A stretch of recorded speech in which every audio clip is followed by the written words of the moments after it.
Hello, everybody. Welcome. Thank you for joining us today. You are part of the 300 people worldwide who have registered to this webcast powered by YOL Development. This webcast is entitled The Key Global Technology Trends Impacting the Optical Transceiver Market. My name is Faisal Kamasi. I'm a global sales support and coordination manager for YOL Development. Before we start the webcast, let me give you some basic information on this online event. You have the possibility to submit questions during all the webcasts by using the Q&A box. We will answer as many questions today as we can, and for the remaining one, we will follow up via you by email. Concerning the materials, please note that the presentations are already available and they can be downloaded from the resources list section of the platform. Furthermore, you will receive tomorrow an email with the link to the recorded webcast session. So let's start the webcast. I'm pleased to welcome the three speakers of today. Dr. Martin Vallot, Technology and Market Analyst, Lighting at YOL Development. Dr. Robert Bloom, Senior Director of New Business for Silicon Photonics Product Division at Intel. And Sylvain Alero, Senior Technology and Cost Analysis at System Plus Consulting. How three speakers will share with us their knowledge and expertise. I'm pleased to welcome as our first speaker, Dr. Vallot. Martin, the floor is yours.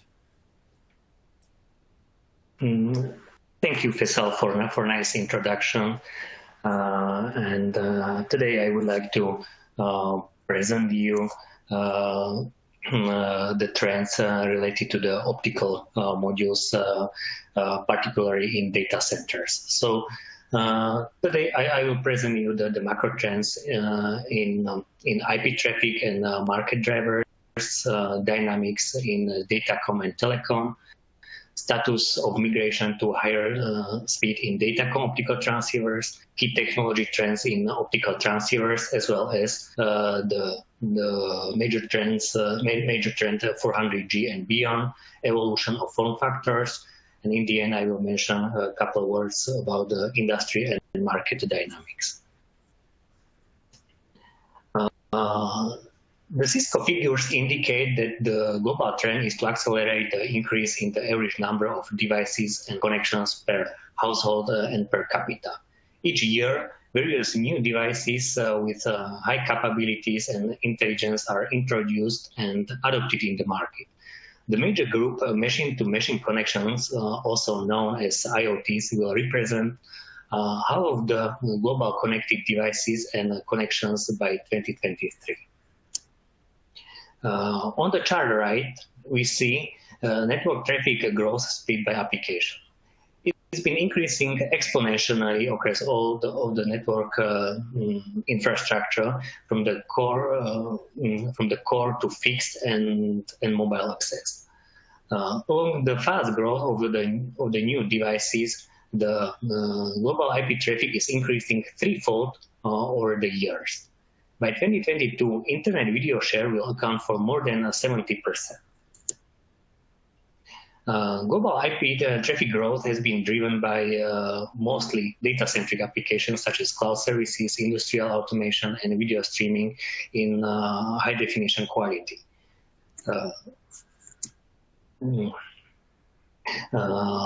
High-definition content has a huge impact on IP video growth. The traffic forecasts show that UHD IP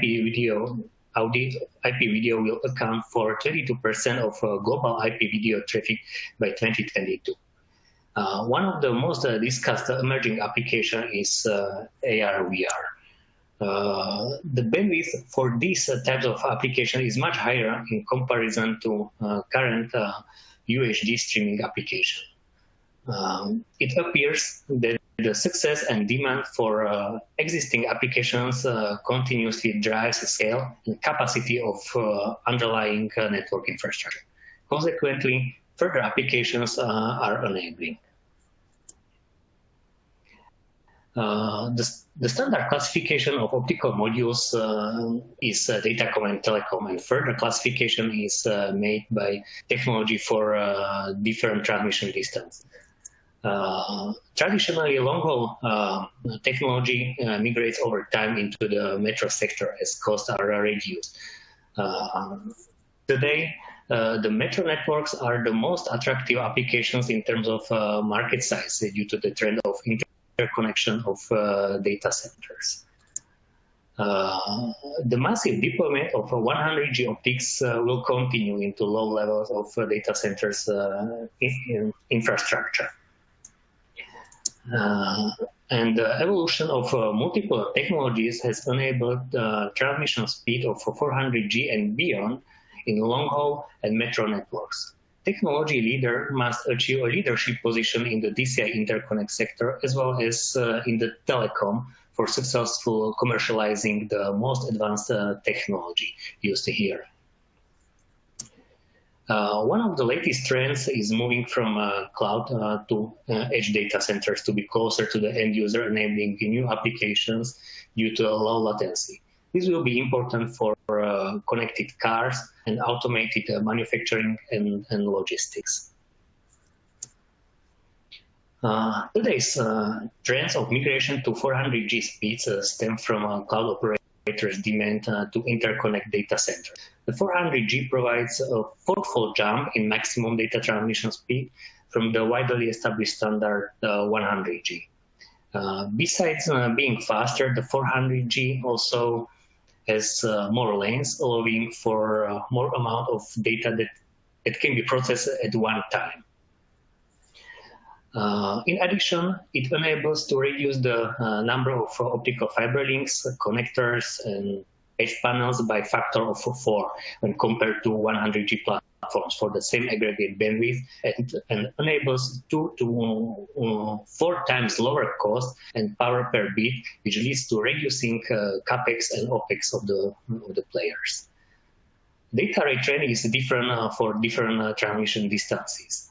The trend for inter-rack connections, where active optical cables dominates, is moving from 40G to 100G, as well as 400G this year.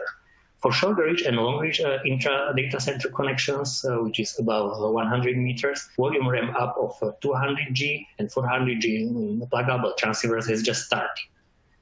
In case of long span data center connections, this is the first time that coherent DWDM transceivers can be directly plugged into data center switches for inter-data center links.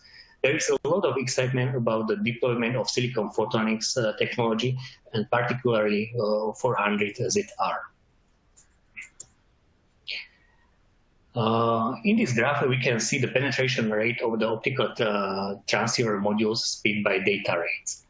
While 10G transceiver modules make up a large portion of the market today, 100G modules has made a big move, but the strongest growth will come from 400G driven by cloud data centers. Today, the ultra-high-speed connections, mostly 400G, make only 2.4% of the market. However, by 2026, more than 1/3 of ultra-high-speed transceivers will be available on the market, including 400G, 800G, and beyond. This high penetration will be achieved in 5 years. Deployment wasn't forecast either for 100G transceivers.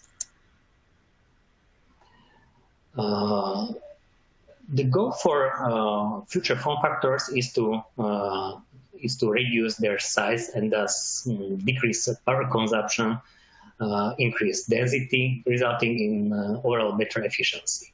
Finally, the service provider's target is only to decrease price per bit with the improvements. In regards to laser device, different technology platforms exist for different applications. Basically, 3 material platforms are available in today's optical transceivers: gallium arsenide, indium phosphide, and silicon photonics. Each of these technological platforms provides cost-effective solutions and addresses different applications based on this. The VCSELs are based on gallium arsenide material platform and mostly present in the active optical cables, which are used for short reach applications around 30 meters. The main advantage of AOCs are lowest priced optical interconnection and plug and play solution. The IMP-EELs based optical transceivers are suitable for intermediate reach about 500 meters and long reach, which is 10 kilometers and beyond applications. While discussing high-speed optical transceivers, we often talk about the two different types of EL technology, DML and EML. Silicon photonics is still perceived as an emerging technology which has been well established in the intermediate reach applications. It might play a key role for DCI applications, which is about 80 kilometers. There are three known ways how to increase the overall throughput of the optical transceivers: speed, parallelization, and modulation, as we can see on the figure right up. Speed can be increased by integrating amplifiers. Parallelization enables high-speed interfaces to be implemented using parallel lanes, either fibers or wavelength within fibers.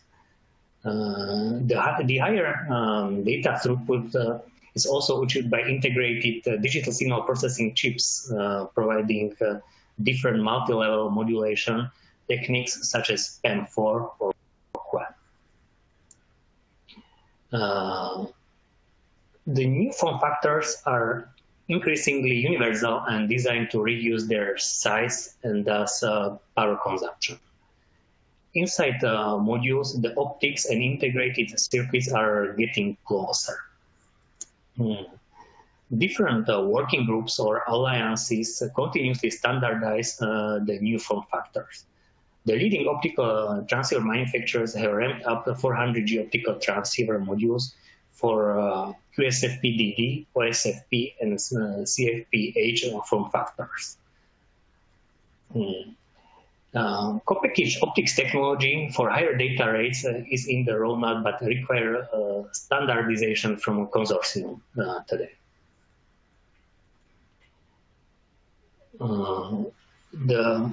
The consequences of the exponential growing bandwidth are constant improvements and in efficiency and in density of the Moore's law. To continue the bandwidth scaling, next generation integrated circuits will have electrical interfaces that require integrated energy-hungry retimers or long-range SerDes interfaces to connect to optical transceivers modules at the front faceplate of the switch. These requirements will need new approaches toward the form factor, energy, density, power, and cost. The solution can be co-packaged optics form factors. They reduce the electrical interface power consumption by bringing optical transceivers inside the chassis, which is closer to processors and co-packaged optics. The CPO assembly solution with external laser sources is expected to volume ramp up in 2023-2024. The COPO specification was developed for high-density applications such as data center switches, which are fully populated at the beginning of life. Popular pluggable optics imposes undesirable mechanical, electrical, and cooling requirements that increase the challenges for scaling 400 gig per second or 800 gig per second and beyond modules. The CPO optical modules are being designed to overcome all these barriers. But more information will be provided by Robert in the next presentation. The market with optical modules and equipment is very dynamic and tightly collaborative, as we can see on the scheme right. Recent steep price declines in the module market forced many suppliers to abandon the vertically integrated strategy and the module manufacturing approach. The players rather focus on the innovation and device engineering, which is more profitable for them. Disaggregation in the module supply chain is a result of the turbulent demand cycles of data center customers, tough pricing, or the presence of numerous suppliers, which leads to market consolidation. The data center client optics industry leads to disaggregation of components and assembly, while coherent optics industry remains vertically integrated. And the technical challenges of the future 50 terabyte per second switching densities and the new and substantial investments made by large incumbent companies only support this view. So future high-density switches will demand entirely new approaches to the traditional pluggable optics and central silicon switch model.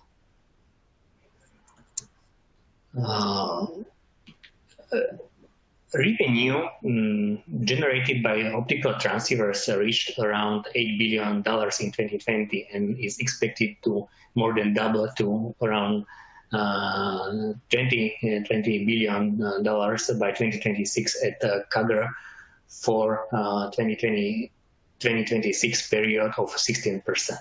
The significant revenue came from Ethernet transceivers used in data centers that will drive the market next 5 years.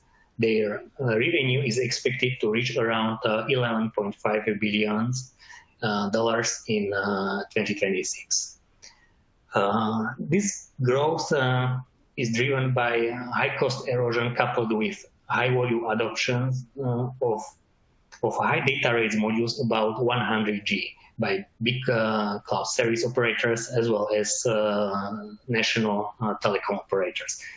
And this results in an increase in fiber optic network capacity. COVID-19 is affecting optics manufacturing globally, and thus supplying were postponed in 2020. However, demand for optical modules by data center operators is very strong, particularly in China, with local government support for deployment wireless 5G and cloud data centers. Thank you for your attention. And in the end, I would like to draw your attention to our report portfolio, which also cover to optical communications. And in the third quarter of 2021, the new update of optical transceivers for datacom and telecom will be released. So thank you for your attention. Thank you very much, Martin, for your very interesting presentation. Let's now welcome our next speaker from Intel, Dr. Robert Bloom. Thank you, Faisal. It's great to be here. Let me give you a little bit of an overview of what we're doing here at Intel in the Silicon Photonics group. It's been quite an interesting and exciting journey over the last 4 to 5 years. We had launched our first product back in 2016, 100 gig transceivers, the PSM4 transceiver. And then in 2017, we really expanded the portfolio, adding a variety of CWDM4 transceivers to our portfolio, and then really started ramping seriously towards the end of 2017 and 2018, shipping really millions of units to primarily hyperscale cloud customers, cloud service providers.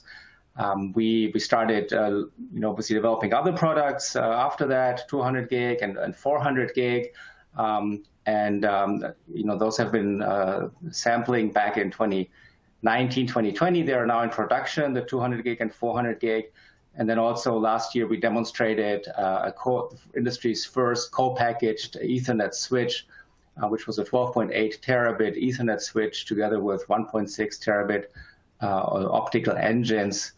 And we also started talking about the expansions, our expansion into new markets. In particular, we've started talking about silicon photonics for LiDAR.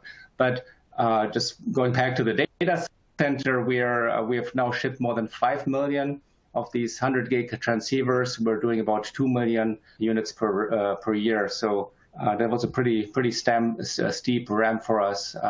It's great to have this mature high volume platform really to manufacture optics at scale. So on this slide, it's a quick overview of what we're doing.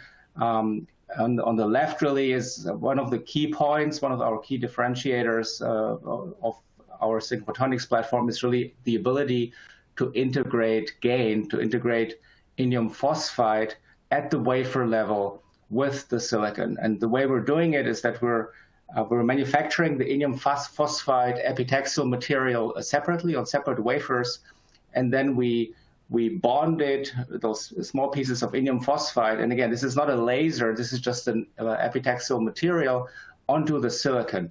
And then we do all the patterning. We define the waveguides, we define the electrodes and the structures. And so we basically manufacture the lasers at the wafer level. And we can do not only lasers, but also semiconductor optical amplifiers or photodiodes and a variety of devices in indium phosphide. So it's indium phosphide together with the silicon on a 300 millimeter wafer scale process. And the other nice thing that comes with the ability to integrate the lasers is that now you actually have fully functional chips that you can test at the wafer level as well. So we don't have to singulate, die, coat the facets, do testing at the bar level or anything like that. We can actually fully test at the wafer level. We are burning in the lasers at the wafer level, and that just gives us a fundamentally different scalability. It really also accelerates our development cycles for new product. And I believe that some of our industry-leading quality and reliability really comes from our ability to manufacture and test at the wafer level. And so if we look at sort of our highest volume runner, which is the CWDM4 optical transceiver, it's shown here with the lid off, and you can see at the bottom part of the package we have our transmitter portion, which actually integrates 4 lasers with 4 different wavelengths. So this is a CWDM4 grid. So we have 4 lasers that are 20 nanometers separated in wavelength, all on the same die, together with 4 Mach-Zehnder modulators, and then an optical multiplexer that is integrated on the same die. And actually the driver chip, the driver IC for the modulator, is flip chip bonded on top of the transmitter. And then we have a separate PD chip that's at the top that makes it much simpler for the assembly, and also the die sizes are very different between the transmitter and receiver. So we have 2 separate chips in this implementation here. And what is great is that this can operate uncooled, non-hermetic from -40 to 85 C. And really we're seeing excellent reliability. We have about a field failure rate of 2 fit, so that's failures in 2 failures in 1 billion device hours, 10 to the power of 9. For the lasers, and the DPPM level for the entire module is around 30. So 100 gig is shipping at high volume. Now we're also obviously ramping 200 gig and 400 gig products this year, and we also have started sampling 800 gig DR8 modules. So that's in the OSFP form factors. The 200 gig and 400 gig are in the QSFP DD form factor that Martin mentioned. And the packaging for these newer modules is even more advanced than what we did for the 100 gig. So there's a lot of flip chip bonding, a lot of 2.5D or 3D type assembly happening. Really what you need to do is have a tight integration of optics and photonics, and really trying to do as much wafer scale assembly as possible. And it's also really important for the co-packaged approach to really integrate a lot of those functionalities in 2.5D and 3D type chip assemblies. So where are these modules used? Again, Martin touched on that. He, in his classification, we're mostly between the racks. You can see that here. So in the middle, you have this typical claw or clause topology. You have racks of servers at the bottom, top of rack switch. And then really anything above the top of rack switch is obviously optical already today. And depending on the specific implementation, the data centers, you might have some active optical cables between some racks, but certainly we were seeing a huge demand in anything above the top of rack switch, to the top of rack switch and the leaf switch, or the leaf and the spine switch. If you walk into a data center today, as I mentioned, you would mostly see 100 gig transceivers, but now we're seeing the upgrades with several cloud service providers now starting to deploy or deploying 200 gig and 400 gig single mode fiber. And so this connectivity is tremendously important because you see not just servers, but basically you have racks of also racks of storage. You have pools of accelerators where you have CPUs or XPUs really for AI machine learning applications, for example, or you might have storage there. So having this any-to-any connectivity, being able to access these resources through high-speed connectivity with low latency is really critical, and also being able to have them at appropriate distances in the data center. So if we look at what has happened and at the future in terms of the network scaling, in the graph on the right, I've plotted the switch ASIC bandwidth. So this is if you think about the top of rack switch, say, what is the Ethernet switch that goes into that? For example, if you looked at let's say the 2014 year, you see that the blue dot is at 3.2 terabits per second if you're good at reading logarithmic scales. So the top of rack switch typically is 3.2 terabits per second, and that goes together with the 100 gig transceivers, which use actually 25 gigabits per second electrical lane speed, right? So the SerDes speed is 25 gigs. So that's really the product that is being widely deployed. But if we look at how that's scaling, what we see is that the switch ASIC bandwidth is really doubling about every 2 years. And that makes sense because what we're seeing is really a doubling of the data center bandwidth also about every 2 years, certainly in the hyperscalers. But the electrical lane speed is not keeping up. The electrical lane speed needs more, it's doubling probably about every 4 years. And what that means is that your I/O lanes, the number of I/O pins is increasing to the point where you need thousands of, you might need 1,000 lanes for I/O to enable the data to go in and out. And that is a big problem because there's an increasing amount of the power for the switch ASIC is consumed by I/O, by just getting the data in and out. And that has really driven the need to put the optics closer to the switch silicon to eliminate some of these I/O constraints, and also to not have the penalty associated with driving these high-speed signals over 12-inch of PCBA of copper all the way through the front faceplate. So the left side of this chart shows you what's deployed today. Obviously, you have the 100 gigabits on the front faceplate. What I'm going to talk about next is our demo that we did last year, where we did the co-packaging of the optics, where we moved the optics right next to the switch silicon onto the same substrate. So this is not on the PCBA. The optics is not on the PCBA. It's actually part of the same package on the same substrate, and that gives you the ability to really improve the energy efficiency quite drastically. We see about a 30% total power savings, and you also get significant performance benefits. And in the future, really, it's about integrating it with other silicon, like CPUs, for example, where you have even shorter electrical channels, not centimeters, but millimeters, and even better energy efficiencies. In particular, if you don't need to be compliant with industry standards on the optical side. So, today for our co-packaged optics, obviously it needs to be interoperable with industry standard optics, pluggable transceivers that might not be co-packaged on a different switch that might be 2 kilometers away, and that has some energy implications. But if you can go and do a proprietary or a custom optical interface, that gives you the ability to really reduce the power dissipation. So let me show you what we did on our silicon photonics chip.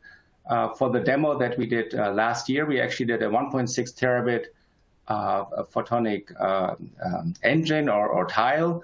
And on that one, this is maybe a little confusing, but you have to start in the middle of that chip, where we actually have not just 16 lasers for the 16 channels, but 32 lasers, because we had 2 lasers for each channel for redundancy reasons. So we were able to have 2 lasers, and if one of them should fail over time, or if it maybe doesn't yield, we're able to use our magenta selector switch to select the right laser that we want for this application. And that was really important for us to design this really for redundancy and deployability. So if one laser is showing signs of degradation, for example, you have the ability in the field to switch over to different lasers. Then we have, that's number 3, we have replaced our magenta modulators with micro ring resonators, which are much smaller.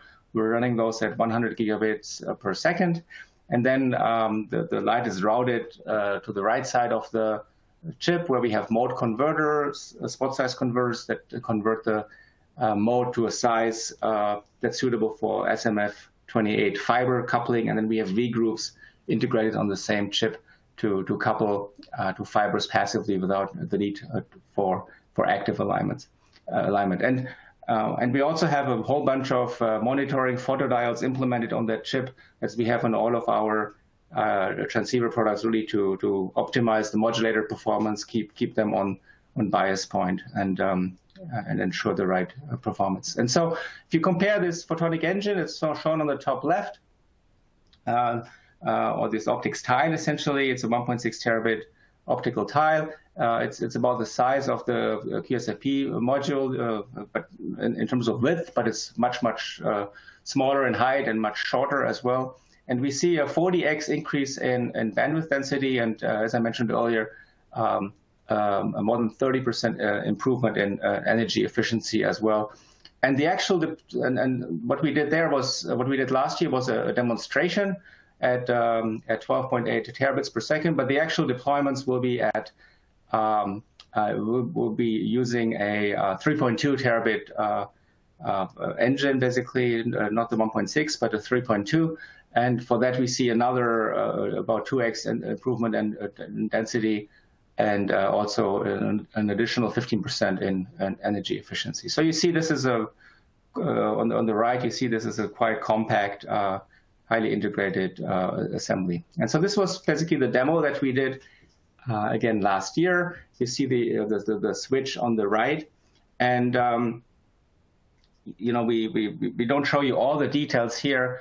There is a copper heatsink actually in the middle on top of that switch ASIC below the Intel sign that we had to remove for the picture. So imagine a copper block on top of that as well to heatsink the switch ASIC. And what you see on the left and right, those copper blocks are actually the heat pipes, or this is the cooling for the heat pipes that are going to the photonic engine that are underneath the aluminum underneath the aluminum head lid.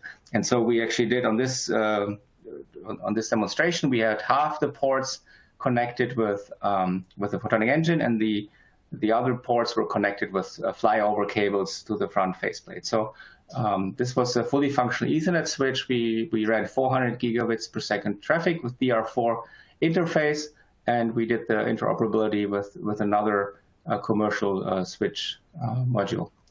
Reliability often comes up, and it's very important to do your homework, to do the math for the operating conditions.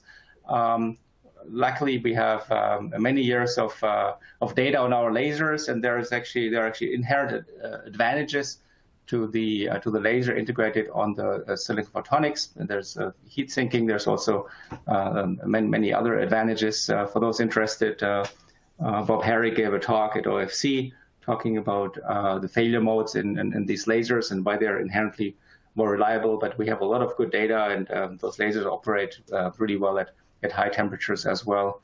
So that's not a problem. But obviously, other manufacturers, suppliers might not have the integrated lasers, and so there's obviously a big effort to standardize within the industry and also enable off-chip lasers. We did the math for us. We see meaningful or significant benefits by integrating the lasers on the photonic chip, because you don't have to get the separate coupling losses that you get if you, for example, have to go through the front faceplate, if you have separate connectors, and that compensates for some of the reduced efficiencies that you might have when you have the laser on chip. So, we looked at it, and because we have the technology, we were able to implement it. But obviously, for the ecosystem to come together, both solutions will coexist, and you'll see both lasers that are integrated on chip as well as off-chip lasers. So, in summary, really, silicon photonics here at Intel is a very mature, high-volume platforms. We're shipping those 100 gig transceivers at 2 million units per year. As I said, we ship more than 5 million of those. 200 gig and 400 gig are ramping now. We have started sampling 800 gig OSFP modules. We see really strong scale performance and reliability advantages due to the 300 millimeter wafer scale process. Co-packaging really, and I haven't had much time really to talk about the details. We obviously will continue to see pluggable deployments, but we see that at 51.2 T, we'll have initial commercial deployments of these co-packaged switches. And we really see the broad adoption happening at 100 T, 100 terabit for the switches, and that would be at 200 gig electrical speeds and also 200 gig per wavelength on the optical side. And again, the ecosystem is very important. And you see the pictures of our demonstration back at the bottom. So with that, I want to thank you very much and hand it over back to Faisal. Thanks. Thank you. Thank you very much, Robert, for this very interesting presentation. Let's now welcome our last speaker, Sylvain Alero from System Plus Consulting. Sylvain, the floor is yours.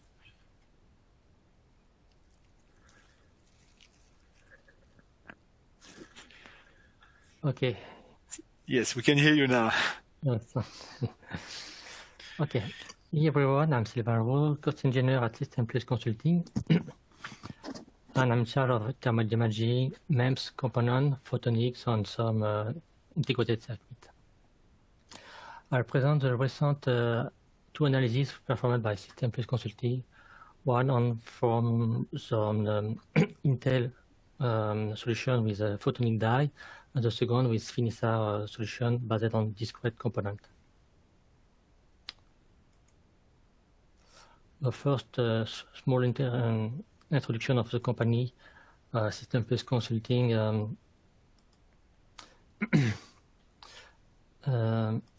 as the main activity of System Plus Consulting is to perform physical analysis and cost analysis of component, integrated circuit on optical transceiver, MEMS, power component, and other system. You perform your analysis for the catalogs or for specific analysis for the customers. System Plus Consulting is a company from yield development.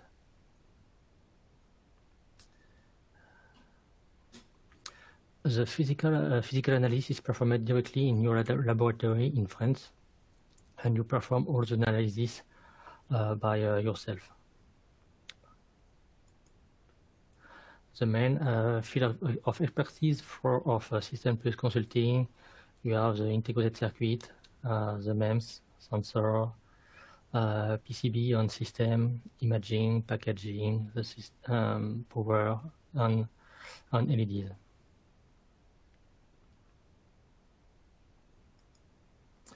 Now for begin the comparison between the two solutions, the first from Intel and the second from Finisar.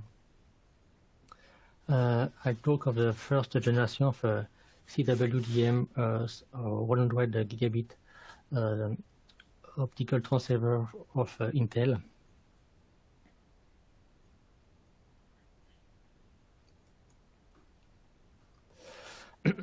You can see before in the present presentation, Intel had developed a specific solution to integrate the laser, the ENP, indium phosphide laser directly in the silicon by a specific bonding technology. And after the end of the laser is manufactured directly on the 300 millimeters silicon wafer.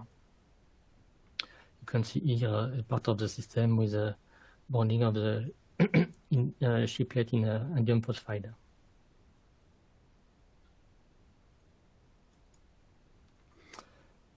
As you can see here on the picture of the transceiver with two parts, the transmitter block, you can see here with the die on photonics, with about the IC for drive the magenta modulator, the part with the 4 laser for the 4 wavelengths, and the modulator, the multiplexer to send the 4 laser directly in the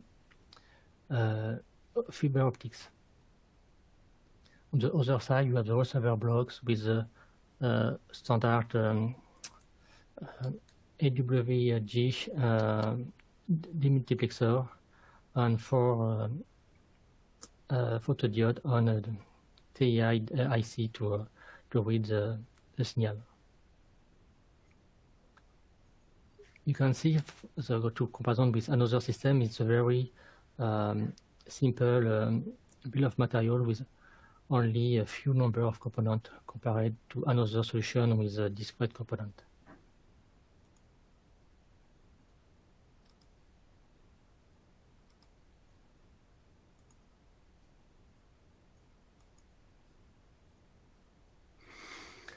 Another picture with the same, and you can see the connection between the data, and you can see here the modulator driver IC is directly assembled on the photonic die. It's 3D packaging to optimize the connection between and the optical part and the electrical part of the component. You can see on the right side of the photonic die the area for the 4 laser, and on the left side the very small area used for the multiplexer.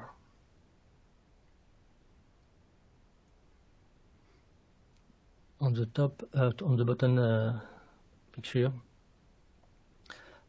you can see the demultiplexer, standard demultiplexer, and after the TIA circuit, and the photodiode is directly under the demultiplexer.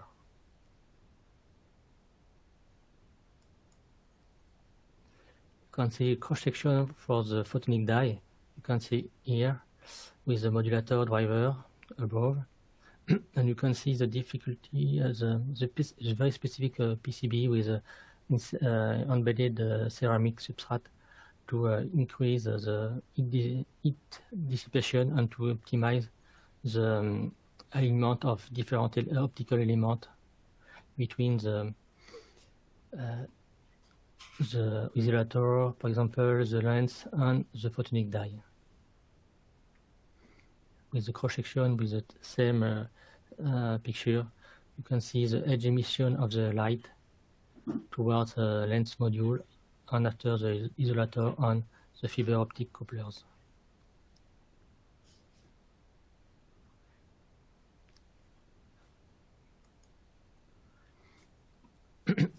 The die, the silicon die without the IC driver component, and you can see under the specific magenta modulator, used for the 100 gigabyte component. And you can see on the right the 4 lasers, and you can see the large area between laser and the large area for each laser. And on the left, you can see the schema of the multiplexer. For the magenta modulator, you have 12 standard NP phase shifter and a third phase shifter that driven directly by the PCB and not by the IC driver.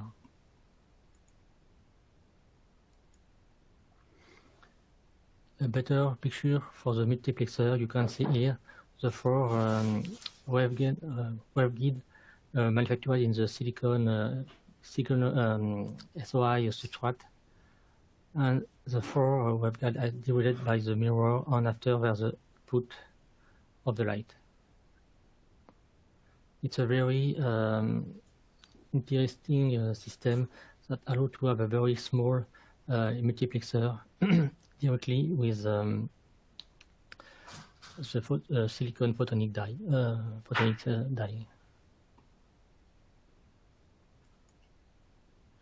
You can see here the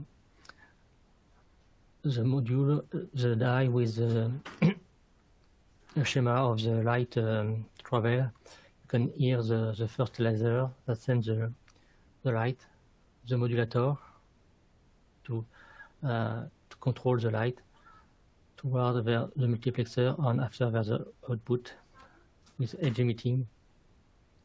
And you can see at this level 2 couplers to create a feedback signal toward 2 indium phosphide detector.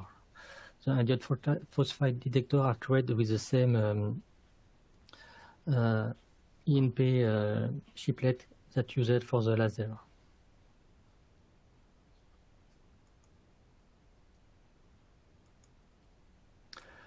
Here it's a cross-section directly of the laser with a SOI substrate with to create at this level the waveguide, and you can see in white the indium phosphide deposition, and you can see that all the electrodes for the top and for the N and P contact are created after the deposition of the InP chiplet on the silicon phosphide silicon photonics die. This allows to have a very simple process in indium phosphide substrate. We have only the epitaxy process, and after all the process to and the alignment are created during the manufacturing of the electrode by and all the steps I make in the 300 millimeter foundry with high accuracy of with a high capability of lithography.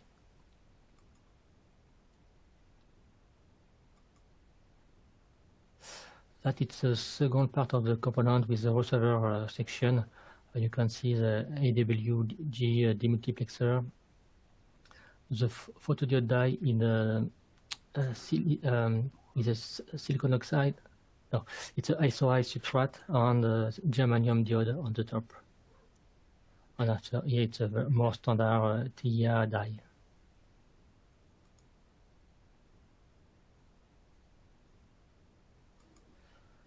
You can see a cross-section for the photodiode with a very specific structure for the SOI substrate with a double structure of SOI for the substrate.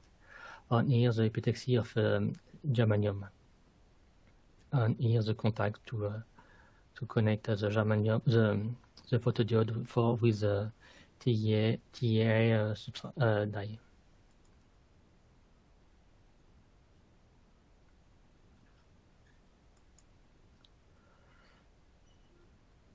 For the cost of the system, mainly for the transmitter block.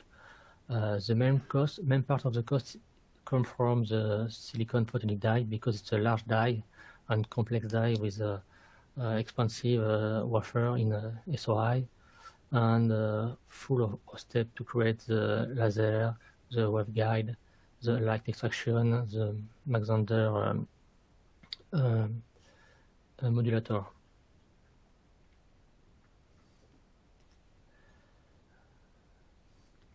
And you have estimated the cost without a gross margin of Intel at $18 for the transmitter block. For the receiver block, you estimate the price around $8 with the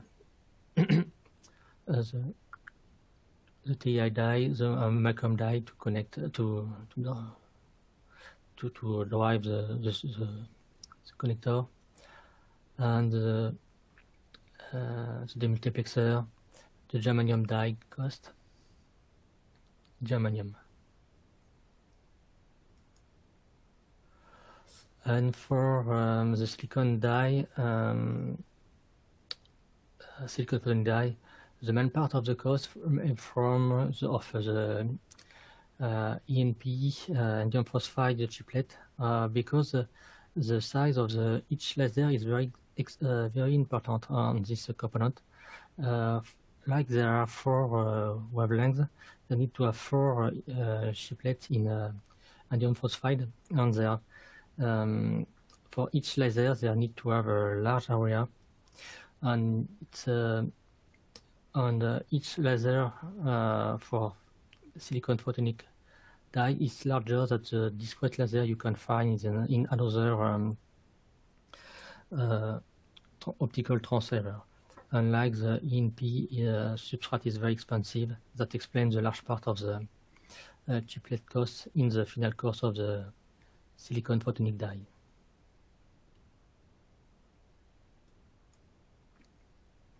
The second optical transceiver studied is a Finisar 100 gigabit with the same function. You can see here, it's a very similar product with the same packaging, the same function, the same capability of 100 gigabit from CWDM4 technology. You can see the opening of the component with a more standard spatial multiplexer for the light, the 4 laser, and a system of 4 photodiode to create a feedback signal. After, for the IC driver, it's a more standard solution with a Macom and Maxim component and a microcontroller from ST Microelectronics for all the connector. For the server, this is very similar. It's a very standard solution with a standard optical demultiplexer for indium phosphide photodiode on a TIA die.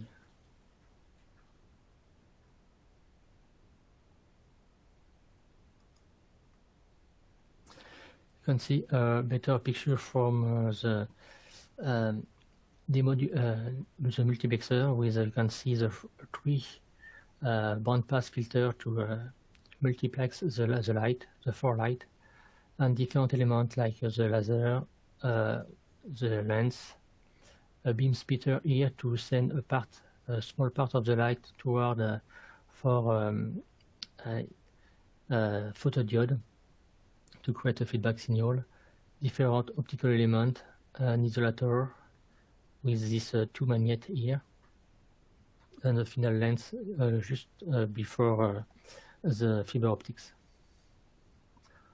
On the cross section, you can see the different part and with the different element with the multiplexer table, different element with the connector, the fiber optics, the filter, isolator, the different lens, and the different element in substrate in aluminum nitride to assemble all the elements.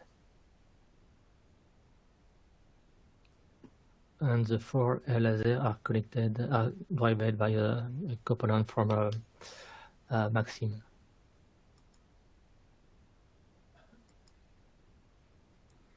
For the laser, it's a very simple laser with the laser is assembled on directly in the chip carrier laser that have a function of two capacitor to reduce the parasite signal.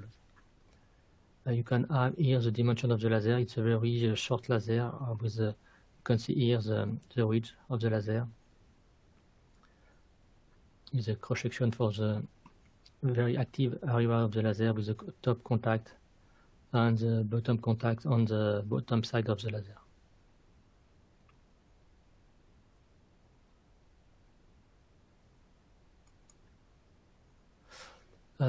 For the receiver part of this connector, you have the standard AWG demultiplexer from Advanced Integrated Photonics to send the light, the 4 signal toward the 4 indium phosphide photodiode, and these 4 photodiodes are connected to the TIA die from Semtech.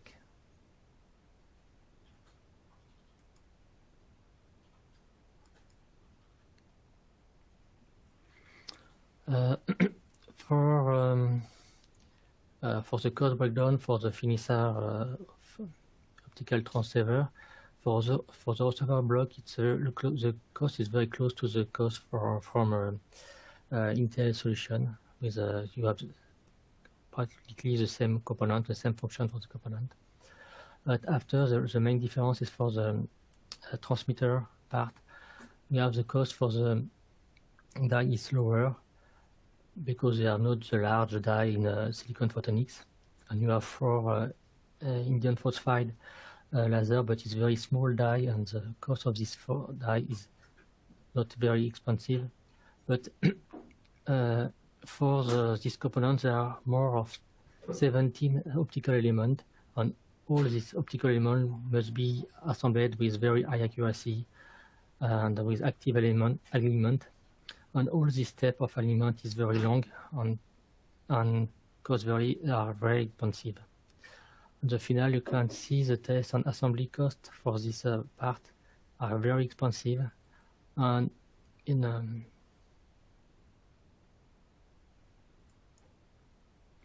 you can see in the comparison that between the 2 solutions for the transceiver or transmitter function, the solution with a discrete component with all the optical band filter, lens, laser is very expensive for the assembly. You have the BOM of all these elements are cheaper, but the assembly is very expensive. The integration in silicon optimize the assembly cost and the test cost of the component.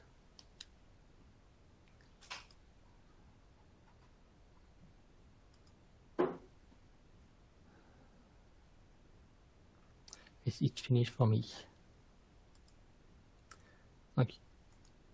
Thank you for your attention.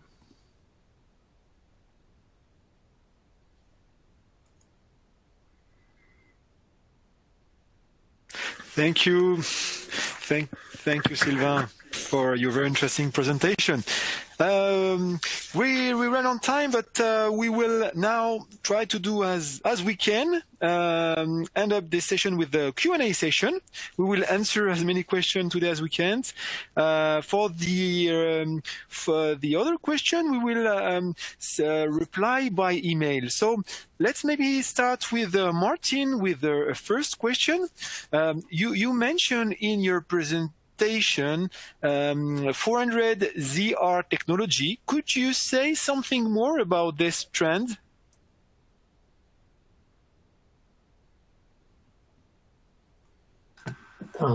Yes, thank you, Finisar, for this question. Yeah, I would like to mention the current status of 400 ZR technology. So the 400 ZR specification was one of the first effort to define an interoperable 400G coherent interface. And OIF Alliance, which are working on the 400 ZR implementation agreement,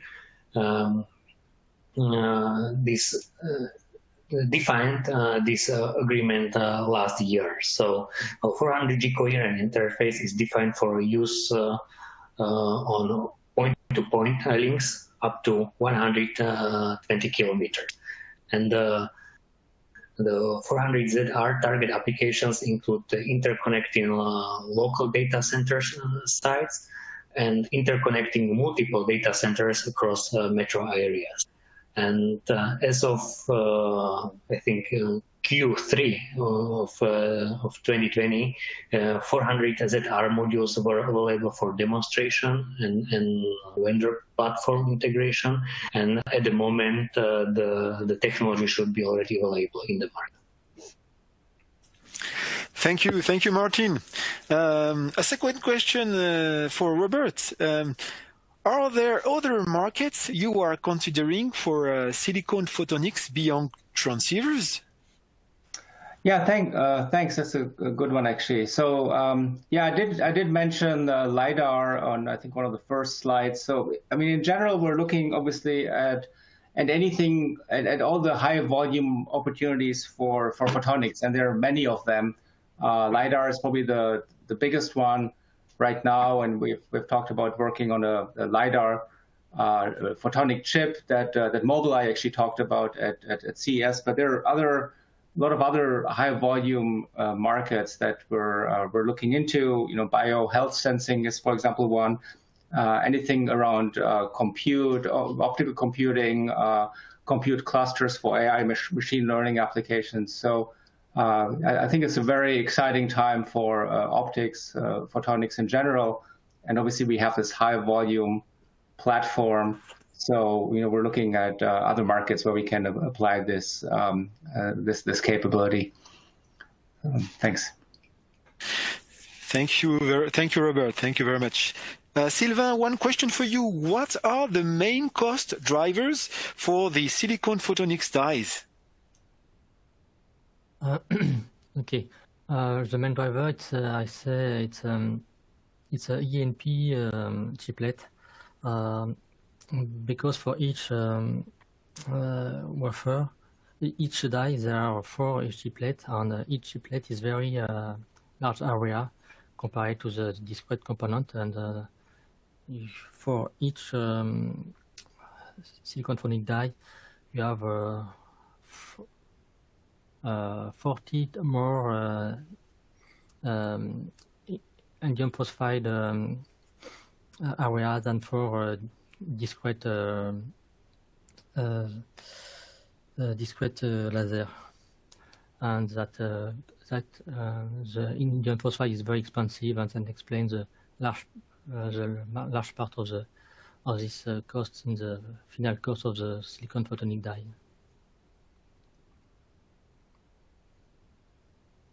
Okay, thank you very much, Sylvain. Maybe one last question for you, Robert. You mentioned LiDAR on your first slide. Can you explain what you are doing in this area? Yeah, so we obviously we have the ability to integrate gain on the chip, right? So we can make not just lasers, but we can make also semiconductor optical amplifier to boost the output signal. And for these next generation LiDAR systems, these are not your simple time of flight LiDAR systems. These are coherent LiDAR system, FMCW LiDAR. So, you know, think of it as coherent, a bunch of coherent receivers. And so we're able to integrate dozens of emitters and semiconductor optical amplifiers and dozens of coherent receivers all on the single chip. So again, that's if you want to, if you want more information on that, you can ping me, or you can look at the Intel website, Mobileye. talked about that in quite some detail at CES. Thanks. Thank you very much, Robert. The webcast is now over. We will answer the remaining question by email. You will soon receive an email with the link to the recorded session. Also, please feel free to share the presentation with your colleagues. Finally, please let me remind you that you can find all our reports on our website, www.i-micronews.com. Do not hesitate to contact us if you have additional questions. You can find our contact details on the last slide of the presentation. Thank you very much, everybody. Thank you for joining us today and have a good day. Bye-bye. Thank you. Bye-bye. Bye.